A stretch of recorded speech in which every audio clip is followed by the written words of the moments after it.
What happens when a process server hands you a thick envelope at work and your husband stops playing the fool? What if the so-called boring man you shamed in front of friends shows up with records, a parenting plan, and a quiet smile? This outline starts at that envelope and rewinds to show how I built the fire and how he put it out, legally. I am Ottilie Vane, 34 years old, an office manager at a physical therapy clinic, and I have always believed that I deserved more than the quiet life I was handed when I married Colin Mercer, who teaches history at the high school and comes home tired yet dependable every evening. People think I am sharp and ambitious, and I like that, because I work hard to look younger than my age, dress with care, and make sure everyone notices when I walk into a room. Though I often tell myself that my efforts are simply normal for a woman who refuses to fade. My husband is steady and kind, but also slow, predictable, and so calm that it often feels like I am living beside a shadow instead of a man, which is why I convince myself that teasing him in public would motivate him to change. When I called him past his prime in front of friends or hinted online that I still had options, I believed I was only pushing him to rise, to chase me again, and to stop acting like an old man before 40. My sister Tess said I was glowing up. My mother Marianne insisted all wives get restless sometimes, and my friends clapped and laughed when I rolled my eyes at Colin's simple habits, so I felt supported, even admired, for being bold enough to speak the truth others only thought. Yet his mother Ellen never smiled when I joked, and the children watched in silence when their father withdrew from the noise, and I knew on some level that my words landed harder than I admitted even to myself. I remember the morning before the rooftop bar humiliation because it felt so ordinary, and that contrast made me certain I was right to shake things up. Since Colin moved slowly around the kitchen while packing lunches with the kind of quiet focus that made me want to scream at him for being so dull, I kept thinking he should dress sharper for work, maybe wear something that showed ambition instead of the same buttoned shirts and khaki pants. But when I suggested new clothes, he only nodded and said he already had enough. That annoyed me because I wanted him to see what my co-workers and friends saw, that I had started looking better after taking more care with myself, and I wanted him to match me so people would not whisper that the wife had moved ahead while the husband fell behind.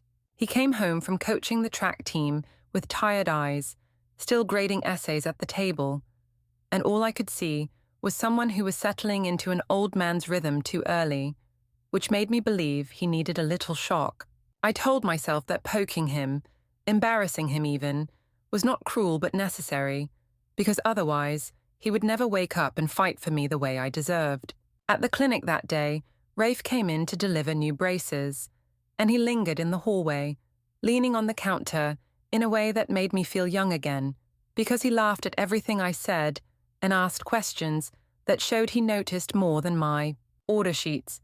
I told myself it was innocent, but also found myself fixing my hair before walking back into the lobby, just to make sure he kept looking at me that way. When he asked about how busy the clinic had been, I said it was non-stop, though what I really wanted was for him to hear how valuable I was. That look in his eyes confirmed my belief that I had options, and having options made me feel alive in a way Colin never did anymore. I carried that energy straight into the evening because I knew we had plans with friends, and I wanted them to see the difference between us, me still glowing and him already fading. The rooftop bar had loud music and flashing lights, and everyone seemed to be showing off clothes, stories, and drinks, while Colin stood in the corner with his club soda after practice, looking so plain it embarrassed me. I thought, if I made a joke at his expense, it would remind him and everyone else that he could do better if he tried, and maybe that public pressure would finally make him change. So I said he was past his prime, like a washed-up player who never left the field, and people laughed, even though some turned their eyes away quickly. I felt powerful in that moment because I had captured the room's attention, and I believed the sting would motivate him. He only went quiet, and the silence felt like proof that he knew I was right. But later, I realized it was the silence of someone who had already made a decision. On the way home, he asked why I said those things, but I told him it was harmless fun, and that he was too sensitive, because I refused to admit the truth that I had gone too far. I framed it as motivation and even claimed that our friends enjoyed it, twisting the whole thing so that I was the hero and he was the problem. That is how I always did it, turning his calm into weakness and my cruelty into strength, because it gave me control of the story. When we got home, the kids were already asleep, and he went straight to bed without another word, which I pretended was just sulking. But really, it was something colder that I did not want to face. The next morning, I posted a clip from the rooftop, calling it my glow-up, and tagging him so people would see me as bold and playful, not realizing he had already taken screenshots for himself. Friends messaged laughing emojis, Tess sent me hearts, and I felt triumphant, but his mother Ellen texted him quietly to ask if he was all right, though I did not know that until much later. Maya drew a picture with people standing on a roof and a sad face in the corner, and Colin folded it carefully before placing it in a folder I assumed was for schoolwork. I should have known then that he was collecting more than homework, that my own posts, words, and little humiliations were turning into proof. But at the time, I laughed and told myself he was just moping. That same day at the clinic, a coworker mentioned that Rafe had looked jealous when I left the bar with Colin, and I smiled because jealousy made me feel valued, like I was still desired by someone who mattered more than the man I had grown bored of. I carried that thought like a trophy, and ignored the heaviness in Colin's quiet steps at home, because I preferred the story where I was the star, not the wife of a man everyone saw as ordinary. I did not realize that the folder he was filling in the study was not for memories or school notes, but for evidence, every page a receipt of my own arrogance. When I laughed at the printer light blinking that night, I thought he was making some silly scrapbook, and I did not see that it was the beginning of the end. I started convincing myself that if Colin did not change after the rooftop joke, then he never would. So I leaned even harder into the idea that his jealousy was proof of his love, and I used Rafe to make that jealousy visible. Rafe began timing his deliveries so that they always fell during Colin's coaching hours, and I acted as though it was coincidence, even though I enjoyed the way he lingered in the clinic, asking about inventory and complimenting how organized I kept, the schedule. I labeled those extra conversations as work when I wrote them on the calendar, but deep down, I knew they were nothing more than stolen minutes that gave me the feeling of being wanted again. When he texted after leaving the clinic, I muted the thread so Colin would never notice, and I replied with mirror selfies before work, telling myself it was harmless encouragement, even though I knew it was much more. Colin began making small comments about family dinners and how important it was to keep bedtime routines for the children, and he asked if I could avoid staying late when I didn't need to, but I framed those requests as controlling.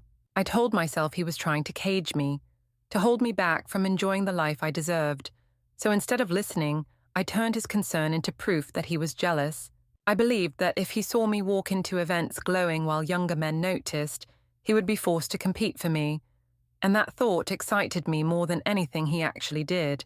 The school hosted a PTA gym night at Brookview Elementary, and Colin volunteered to sit at the ticket table because that was who he was, the dependable helper always giving time to others.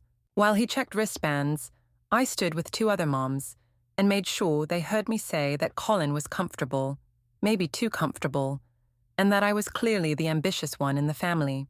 I saw him glance up for just a second before looking back down, and that small flicker felt like a victory because it meant he heard me.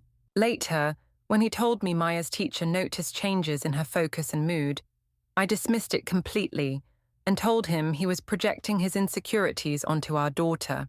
I said he was using the children to guilt me, and I even called myself the only one still alive in the marriage, twisting his concern into weakness so I could keep feeling superior.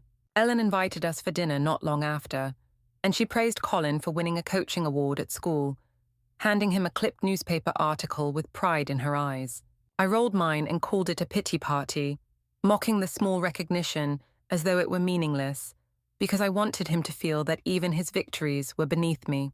My mother Marianne supported me and said bright women often outgrow sleepy men, and Tess posted a story about wives glowing up, clearly taking my side, so I felt validated once again.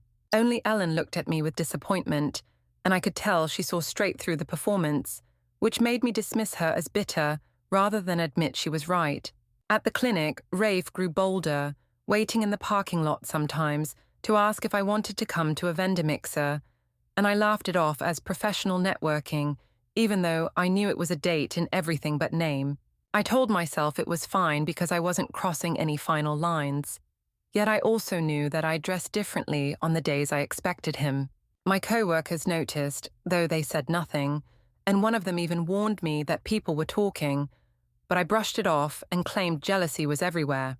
That evening in the parking lot, Rafe leaned against his car with a grin and said the mixer would be fun, and though I only said I might stop by, I carried his words like fuel for the whole week.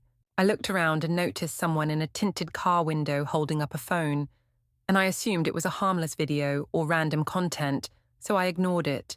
What I did not realize then was that everything I dismissed as small and meaningless was slowly building into something much larger, and every careless joke or text was leaving a trail that Colin would later use. When Colin tried again to talk about the children, saying he worried about Maya's stomach aches before school, I twisted it into another accusation that he was too sensitive, that he needed to toughen up, and that he always looked for problems where none existed. I told myself he wanted to clip my wings, when the truth was that he was trying to protect the kids from the tension I created. But I didn't care, because every time Rafe looked at me with admiration, I felt more alive than when Colin quietly folded laundry or packed backpacks, and I thought that was proof enough that I was right. Looking back now, I see how deliberate Colin's silence had become, how his calm was not weakness, but patience as he watched me build my own rope. At the time, though, I thought silence meant I was winning, that he had nothing left to fight with, and that made me bolder. I thought if I just kept pushing harder, humiliating him more in public, then eventually he would snap and chase me again, and that would give me the excitement I craved. Instead, every cruel word was only giving him more reason to prepare, and every photo, video, and whispered conversation was turning into evidence that I could never erase. The night of the vendor mixer still burns in my mind because I walked in believing it was just networking. But deep down, I wanted to be seen, wanted to shine in a room where Colin would never follow. Rafe introduced me to others as the gatekeeper of the clinic, and I enjoyed the way they listened when I spoke, as though my role made me important, not just another wife and mother. I laughed too loudly, leaned too close, and let people believe I was freer than I truly was, because that image felt better than the quiet life waiting at home. Someone caught a clip of me joking that I kept my options open since my husband peaked at 35, and the crowd roared with laughter, posting it online with captions calling me savage. At the time, I thought it meant I was bold, but later I realized that video became another stone in the wall Colin was quietly building. When I finally returned home, he had already prepared dinner, set out the children's homework, and tucked them into bed, while the kitchen smelled of roasted chicken that had gone cold. He asked if I would sit with Maya for spelling practice, and I said I was too tired, but the truth was, I didn't want to sit in silence with a child who might ask why her mother looked different that night. He only nodded and washed the dishes, and I twisted it in my head, convincing myself he had staged the night to make me look bad for coming home late. I told myself he enjoyed playing the victim while I carried the burden of being exciting, and that thought kept me from feeling guilty. When I tried to explain the mixer, I painted it as career development, saying I had to attend to keep the clinic in good standing with suppliers, but the look in his eyes told me he didn't believe a word. I then turned it back on him, saying he was afraid of a woman with momentum, and accused him of being controlling when he only asked about our weekend plans. It was easier to gaslight him than face the truth, because as long as he doubted himself, I could keep doing what I wanted without consequence. But consequences were already forming around me. A friend from the rooftop group messaged Colin privately and told him he deserved better, which I discovered later, and Tess cheered me on with a post about not letting husbands hold wives back. Ellen came by with muffins and a quiet warning that the internet never forgets, though I rolled my eyes and pretended she was just bitter and jealous of my glow. I didn't realize she was watching me destroy the foundation of my marriage piece by piece. That night, after the children were asleep, I noticed the printer light blinking in the study, and I walked by laughing, assuming Colin was printing lesson plans or grading rubrics. He had a folder open on the desk, filled with papers and neat tabs, and I thought he was being ridiculous, like a scrapbooker saving little pieces of drama for later. I never imagined those were screenshots of my own posts, copies of my captions, and logs of every time I missed bedtime because I was somewhere else. He was organizing it all, date by date, as though he were preparing for something much bigger, and I didn't even ask because I was too sure of myself. At the clinic the next day, a coworker pulled me aside and mentioned she had seen the clip from the mixer, saying people were talking. I brushed it off and told her jealousy was natural, acting proud rather than concerned, because I wanted to believe the attention meant power. In reality, the clip was circulating far wider than I knew, and every laugh it earned was another reminder to Colin that his wife had turned his name into a public punchline. I started to feel the shift in him, though, because his silence wasn't heavy anymore. It was sharp, almost purposeful, as though he was already somewhere else in his mind. He still made lunches, folded laundry, and drove the children to school, but there was no softness in his voice, no warmth in his eyes when I tried to provoke him. I told myself it was sulking, but deep down I felt something colder, something that should have scared me, yet instead I pretended it made me free. Even when Ellen asked how things were going, I brushed it off and said we were fine, laughing that Colin had finally learned to stop nagging. I wanted her to think I was unbothered, but the truth was that I had begun to notice him pulling away in ways I couldn't explain. He answered less when I pushed. He looked at me with a calm that didn't feel weak anymore, and he spent more time alone in the study with that folder. By then, I thought if I kept raising the stakes, humiliating him in bigger circles, he would finally snap and chase me. But I didn't realize I had already crossed the line where chasing was no longer possible. What I mistook for patience was actually preparation, and what I thought were harmless jokes were now permanent records tied to my name. I believed I was in control, but the control had already slipped from my hands, and Colin was quietly building the case that would change everything. Ellen invited us for dinner at her bungalow, and I agreed because I wanted to prove I could handle her disapproving eyes without flinching. Though really, I just wanted another chance to show Colin he was small and I was rising above him. She served a warm meal and spoke gently about the children, praising Maya's reading and Leo's drawings, while Colin listened with the same quiet patience that had started to feel more like distance than love. I spent most of the evening glancing at my phone, waiting for a message from Rafe, who had hinted about a late drink, and when the buzz finally came under the table, I smiled without realizing Ellen was watching me. She reminded us during dessert that children copy what they see, but I brushed it off and told her her views were old-fashioned, acting like I was too modern for her traditional warnings. Colin said nothing, but his silence pressed heavier than any words could, and I found myself growing irritated because I wanted him to fight back, not sit there with that unreadable calm. A week later, we went to the Brookview Elementary Carnival, an event where I knew many parents would gather, and I wanted to stand out, to look young and important, while Colin looked plain in his cargo shorts. I told two moms that he moved too slowly for the life I was building, laughing as though it was harmless banter, but I saw Leo cling to his leg and Maya's worried eyes as she asked if her father was in trouble.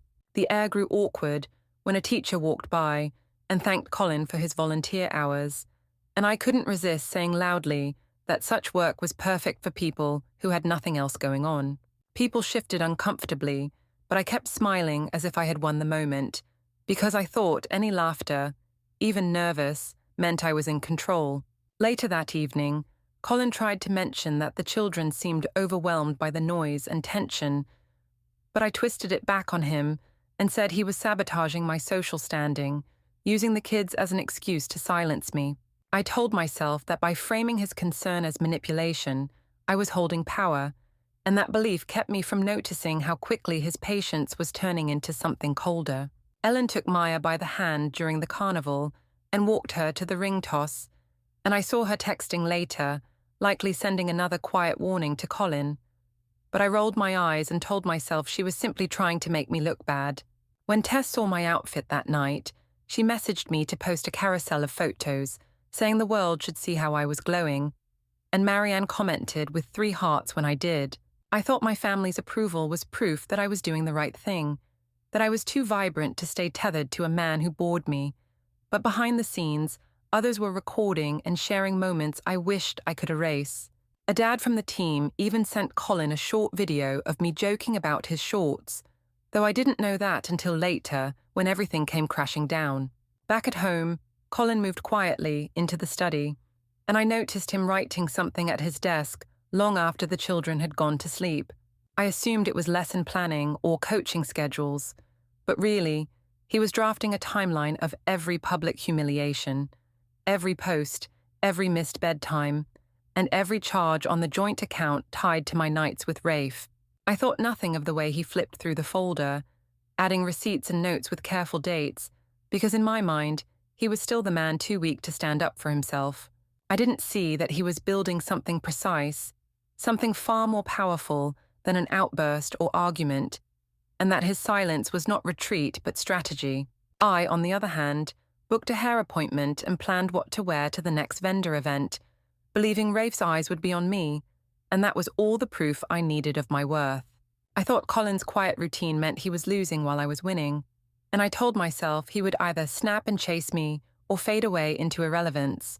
But the appointment reminder that popped up on his calendar the next morning was not for a haircut, and I didn't realize that until the day a stranger in a stiff jacket walked into my clinic holding an envelope with my name. By then, every careless word, every mocking laugh, and every post I thought was harmless had already been turned into evidence against me, and the man I called, past his prime, was suddenly steps ahead of me in every way. I did not know how far things had gone until Colin walked into a law office instead of a classroom, carrying the neat binder I had mocked as his silly scrapbook, and sat across from a man who specialized in family cases. While I was still busy planning outfits and watching Rafe's attention, he was handing over screenshots of my captions, clips of my jokes, and receipts from every night I charged drinks to the joint account.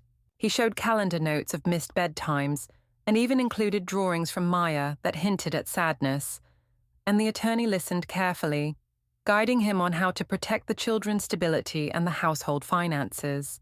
He asked for a co-parenting app so that our messages would be logged, requested temporary control of the joint account to stop unnecessary spending, and insisted on a clause preventing overnight guests when the children were present.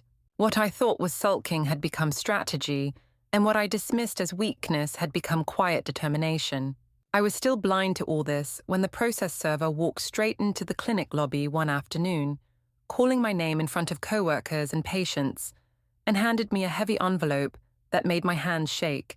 Everyone stared, pretending to look away, and I tried to laugh it off, but the stamp on the front told me Colin had chosen a path I never expected. I opened it at my desk and found petitions for separation with temporary orders, all written in dry language that stripped away my excuses and cut straight to dates, times, and proof. I felt humiliated in the one place where I'd always been in control, and when I looked up, I saw Rafe hesitate near the door, clearly realizing he wanted no part of this mess. I called Colin immediately, ready to scream and demand answers, but he did not pick up. Instead, a notification appeared from the new co-parenting app, where he calmly outlined the children's exchange times and the mediation date. I poured out long messages accusing him of ambush and betrayal, saying he was destroying the family, but every reply from him was short, factual, and logged in the app where my tone became part of the record. I told myself he was cold and cruel, but the truth was that he was following legal advice, and I was the one sounding unhinged while he looked composed. When I told Tess what had happened, she insisted the papers were just a scare tactic and told me to post a statement online about controlling spouses. But I knew deep down that this was not bluster. Ellen said nothing, only offering to pick up the kids so their routines would stay steady, and Marianne told me to cry in mediation because men always soften when tears fall. I felt surrounded but not supported, because none of their advice could erase the fact that Colin had documented everything, and the system now had his binder full of my own words turned against me. Walking into mediation, I still thought I could perform, so I prepared speeches about how unfulfilled I felt, how I deserved more, and how Colin failed to make me feel alive. But Miss Patel, the mediator, only asked for evidence and facts, redirecting me each time I tried to spin emotions into excuses. I grew flustered as Colin slid neatly tabbed pages across the table, each one with dates and receipts, while my pile consisted only of complaints with no proof. I said he was using the children to punish me, but the school notes in his folder showed otherwise, and every time I raised my voice, the mediator calmly reminded me that the session was for parenting, not drama. By the end, it was clear that this would not be solved in a quiet room. A clerk announced that a hearing for temporary orders would be scheduled, and I realized with dread that the binder I had laughed at was now the foundation of a case against me. I walked out of that building convinced I had been trapped, but the truth was that I had built the trap myself, and Colin only showed others the blueprints I had drawn with my arrogance. For the first time, I understood that I was not the one in control anymore, and the man I had called past his prime had finally outpaced me. The morning of the hearing, I dressed carefully, telling myself that if I looked polished, the judge might see me as the victim instead of the cause. But deep down, I knew appearances would not erase the pile of documents Colin had prepared. The family court annex felt cold and impersonal, with fluorescent lights humming overhead, and when I sat down across from him, I noticed he looked calm, in a way that frightened me more than anger ever could. His attorney opened the binder and began presenting screenshots of my posts, videos of my jokes, and receipts for nights I had labeled as work but clearly were not, each one laid out with neat dates and simple explanations. He did not raise his voice or insult me. He simply showed the record, and every record made me look smaller, crueler, and careless. I tried to argue that I was just joking, that I deserved more excitement, that I had been suffocating in a marriage where my needs were ignored, but the judge redirected me each time to questions about parenting schedules, school attendance, and finances. Feelings meant nothing in that room, and every attempt to spin a story fell flat against the weight of a calendar showing missed pickups or a bill for drinks charged during a night I claimed was professional. The judge asked about stability, about who handled school mornings, about who kept the children's routines, and Colin had detailed answers ready while I only had scattered excuses. When the teacher's note appeared, mentioning Maya's anxious stomach aches, I felt the air shift against me because it was no longer about my glow or my independence. It was about the children, and I had nothing prepared to counter that. The video from the carnival played briefly, showing me laughing at Colin's shorts while Leo clung to his leg, and I felt the blood rise in my face as I realized how ugly it looked outside my own head. Every moment I once considered harmless banter was now frozen as evidence of public cruelty, and there was no way to laugh it away. By the end, the judge read the temporary orders aloud, and each line felt like a strike. Shared legal custody, but school nights placed primarily with Colin for stability. All communication restricted to the co-parenting app. No unrelated overnight guests allowed when the children were present. Joint credit cards frozen pending, disclosures, and both of us required to attend parenting classes. I tried to protest, saying it was unfair and biased, but the judge reminded me that the orders were for the children's best interests, not my comfort. The words were final, and the gavel came down with no room for negotiation. In the hallway afterward, I accused Colin of enjoying my humiliation, but he only opened the app on his phone and typed out the new schedule, showing me without a word that this was the only way he would communicate now. I ranted that he was cold and destroying the family, but he did not react, and the silence felt heavier than anything I had ever known. For the first time, I saw clearly that my power to twist and spin had ended, because the law did not bend to my charm or excuses. Ellen hugged Maya outside the building and walked her carefully to Colin's car, while Tess posted a vague story about men who weaponize the system, though she deleted it a few hours later. Marianne told me to lie low, but her voice carried doubt now, and I realized even she no longer believed my story completely. Everyone was retreating while Colin stood steady, and I was left exposed, carrying nothing but the consequences I had built for myself. At the school parking lot exchange later that week, I saw him pull up with the children, and for the first time, another woman was in the passenger seat, someone younger, calmer, and smiling gently toward Maya and Leo. I recognized her from the school as Sophie, the counselor who always carried herself with quiet composure, and the sight of her sitting there felt like the final proof that my words had pushed him away for good. The children waved happily as he buckled them in, and I stood on the curb clutching the copy of the court order, realizing I had mocked him as past his prime, while he had quietly moved ahead into a life I no longer controlled. Don't forget to hit like, subscribe, and turn on the bell so you don't miss the next story. Write in the comments from which city you are watching.